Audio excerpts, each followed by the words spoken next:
Okay, today I'm going to review Bullshit Jobs, a Theory by David Graeber. Come on, focus. I first heard about this book on a podcast, the Joe Rogan podcast or the Joe Rogan Experience. I think Duncan Trussell was on the podcast and he was talking about this book. When I heard about this book, I was excited because I've had a lot of thoughts about bullshit jobs in the past, and I've sat at a desk and thought that what I was doing was nonsense and, really just had a lot of resentment at times. So I thought this book could be really interesting and that it could illuminate a lot of things that I had thought in the past and kind of reinforce things that I had already believed or thought about or discussed with friends. And when I picked the book up and started reading, right away I was pretty pleasantly surprised. The first part of the book is really entertaining. It goes into a long description of all the different types of bullshit jobs, and there's a lot of these wonderful anecdotes from people who have written in and described their own pointless bullshit job. And I really like this part of the book. It was great. The author breaks bullshit jobs down into 5 categories. The first category are flunkies, and these are unnecessary subordinates that are only there to make their boss look powerful or to make someone look powerful. You can think of a doorman in a building who's only there to make everyone feel special, but really you could call your own taxi.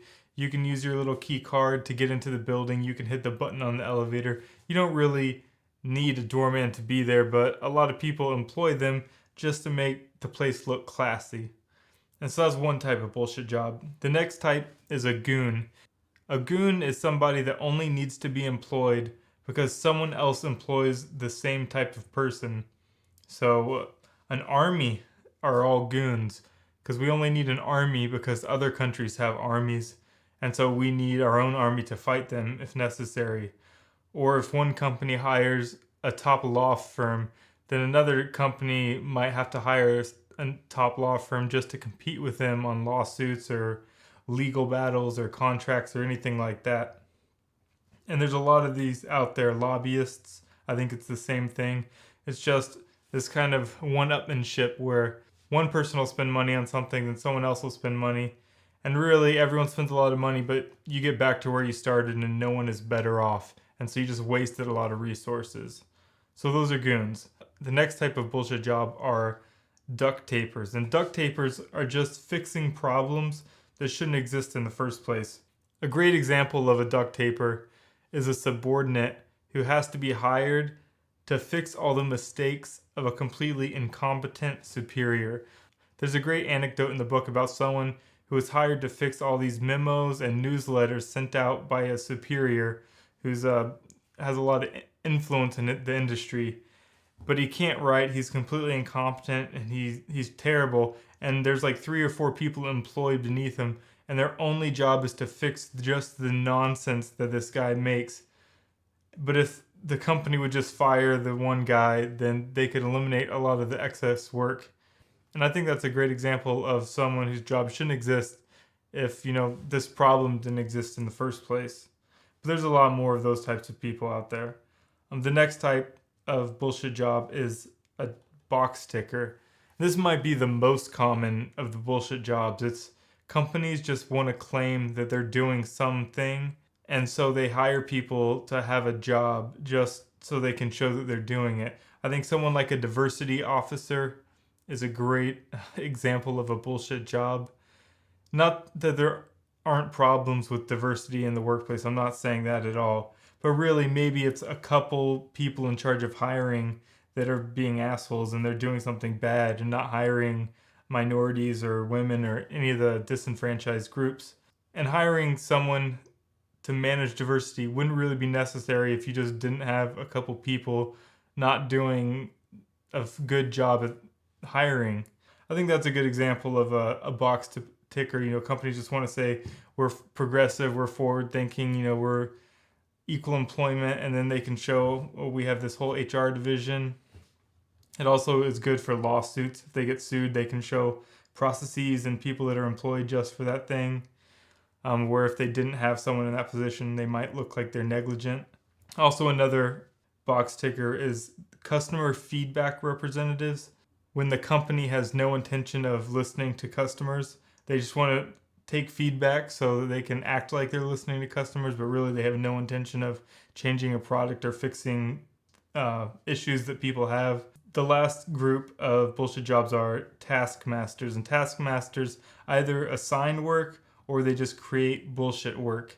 So I had a job right out of college, and I was directly managed by someone, and their position was a team leader, and the team leader position really didn't do anything. They just divided a little bit of work out between people, and then they held like a meeting, and then they ran like motivational things where they'd take us out to lunch every couple weeks. It was complete bullshit. And when I read about the taskmaster bullshit job, I immediately thought of this position. It's just someone that's really not necessary.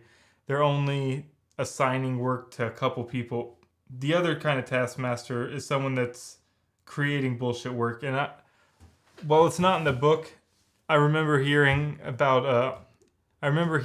podcasts about people that work in Hollywood, and there's this trend where there'll be multiple producers on a TV show or something, and the lower end producers who really don't have any responsibility, they're not the creative person, they're not writing scripts, they're not doing anything. The director and the main producer, they handle almost everything.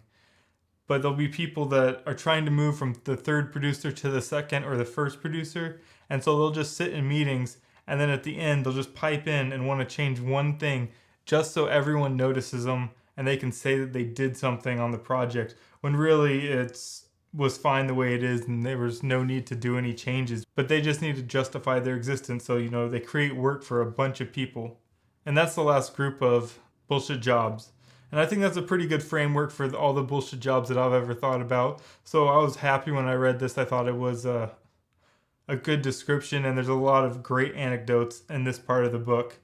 And there's a lot of jobs that are kind of bits and pieces of each of these categories. I think everyone listening, if you've had any kind of experience out in the workforce, you've probably run into a lot of people that have one of these types of bullshit jobs. I know I'm thinking of a lot of people I've met, a lot of managers I've had. There's a lot of this out there. So this was interesting. The next part of the book kind of went into an explanation for why these people exist. And I thought this part of the book was a little rocky. Parts of it were okay, other parts were not so good. So coming off the description of all the bullshit jobs, I was happy. Then we moved into a section about the emotional toll of bullshit jobs. And I thought the book took a little bit of a dive here, because the author starts going into how, soul crushing it is to have a bullshit job. And he kind of plays it up and talks about it a lot because he's a sociologist, and maybe that's, really relevant to him. But I think a lot of people have had shitty jobs. I didn't think you need to spend that much time giving people sob stories about people that are getting paid a lot of money to do nothing useful. I didn't really care that much about that aspect of it. So I thought the book slowed down there a little bit. But then he gets into an explanation of the rise of bullshit jobs. And this section was pretty good. He had some charts that look back in time at the rise of information jobs, middle managers who are just managing data or performance or all kinds of quantitative things, or not just quantitative, but just information processes within organizations, and how it's a huge growing chunk of the workforce, and how it's really that chunk of the workforce where most of the bullshit jobs exist. And that was interesting. In that part of the book, there was a lot more anecdotes from people as they go in and explain in depth all the bullshit that happens at their job, which again, I thought was one of the best parts of the book, is hearing from a diverse group of people about all kinds of bullshit jobs that they have. That's really entertaining to read.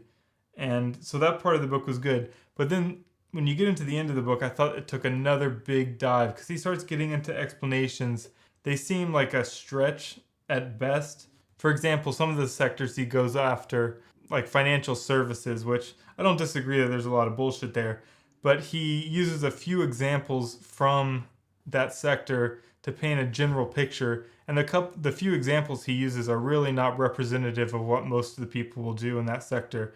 And I work in that sector a little bit. I'm a buy-side analyst. So maybe I was a little more sensitive to a misrepresentation there, but I wasn't really too happy with that section.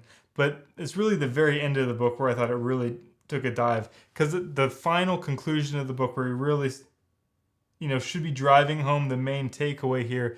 And he goes off on managers acting like they're feudal lords in the medieval times. And this really, I thought, was a terrible explanation.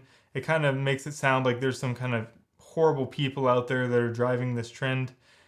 But really, I was just disappointed because I feel like there's some real truth beneath these bullshit jobs that he could have uncovered, and it would have been really interesting to think about. And after I finished the book, I started thinking about it more, and then I went back and read it again, or read parts of it again before I did the review. And I think there's a lot of stuff he missed here that would have been really useful to talk about. I think a big driver of bullshit jobs are just that organizations and systems aren't perfect. They get created one point in time, and then they grow large, and the world changes. And once you have a system down and you have people that are in the system and invested in it, and you have infrastructure built up around that system, it's really hard to change that system. And even when you identify bullshit within an organization, an individual manager might not have any incentive to change it, because he's going to have to propose some big change to eliminate some bullshit jobs. And his manager is going to have to approve it, and then his manager will have their own incentives. And they're each constrained by trying to look good for their superior, all the way up to the CEO. And then the CEO maybe can fix it by making some kind of radical change to an organization. But really, even the CEO has a superior, because they normally have shareholders or the stock market. And it's usually the case that CEOs are worried about one big mistake, then underperforming a little bit for a long time. Because once people get used to a little bit of underperformance, or even they might not even know about the underperformance, but that gets baked in and then people forget about it. But one large mistake, no one ever forgets about that. So a lot of organizations, I don't think they have a lot of incentive to change, and they just become these large bloated organizations that aren't flexible and they don't adapt. And when you look back at all the jobs that are described in the book, a lot of them are either from large companies or old mature companies, or from a government, or it's people working with a very old system like law or accounting or something like that. It's really old systems that are being used in the modern world, and you just have all this bullshit necessary to get this old system to work in the current era. And I think that's a huge generator of just bullshit jobs, and I don't think the book really got into that or identified that, and that was kind of a disappointment to me personally. But overall, I do have a good opinion about the book, just because I enjoyed the descriptions of people's bullshit jobs so much. That was such a good thing to read about. That brought me so much joy. I don't know if it's good that I felt joy reading it. That part of the book was really funny, really entertaining, and really captivating. You just want to keep reading and get through it. And there are some points where the book kind of, I thought, wasn't as good, or he really showed that he's from a sociology academic background, and so you get some weird explanations. But I think overall most people will like the book. If you have a bullshit job, or someone that had a bullshit job, go ahead and put it in the comments below. I'm sure there's some people that have some great stories. If you're interested in picking up the book, I'll have a link below, also to the podcast where I heard about the book. I've got some more book reviews coming. The next book is one of my favorite books I've read in the last couple of years. It's called Life 3.0, probably my favorite AI book. I'll probably also come out with a video about my thoughts on how an AI explosion or escape scenario would take place, which is something I've been thinking about recently as I go back and read some books. So like, subscribe, and I hope you enjoyed this video.